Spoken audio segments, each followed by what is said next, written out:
Suryapet దూరజ్పల్లిలో BRS senior నాయకుడు భాష అక్రమ అరెస్టును ఖండిస్తూ మాజీ మంత్రి గుంటకండ్ల జగదీష్ రెడ్డి మీడియాతో మాట్లాడారు. పోలీసులు అక్రమ చర్యలను అర్ధరాత్రి అరెస్టులను దుర్మార్గమని పేర్కొన్నారు. ప్రజల ఒత్తిడితోనే భాష విడుదలవడం జరిగిందని పేర్కొన్నారు.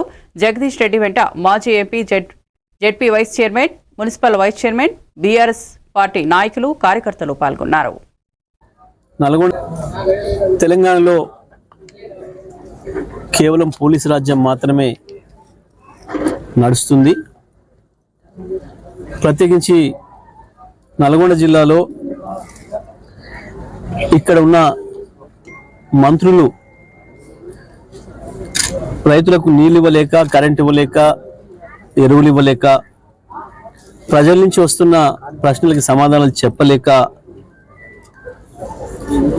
కేవలం పోలీసులను అడ్డం పెట్టుకొని పరిపాలన చేస్తున్నారు.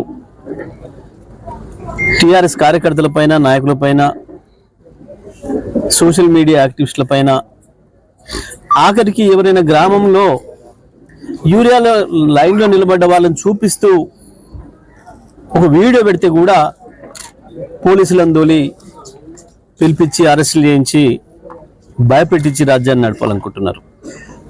ఇవాళ మా సూర్యాపేటలో కూడా సీనియర్ నాయకుడు, ఎక్స్ జడ్పీటీసీ, నిన్నటి వరకు కౌన్సిలరు, ఏకగ్రీవ కౌన్సిలర్, ఆయనంత సీనియర్ నాయకుడిని ఎవరు ఒక తాగుబోతు కాంప్లైంట్ ఇచ్చిండని చెప్పి మధ్యరాత్రి వచ్చి 10 మంది పైగా పోలీసులు మధ్యరాత్రి వచ్చి పట్టుకపోయి స్టేషన్లో ప్రాణంగా పెట్టినారు. ప్రజలు పెద్ద ఎత్తున తరలి వచ్చి,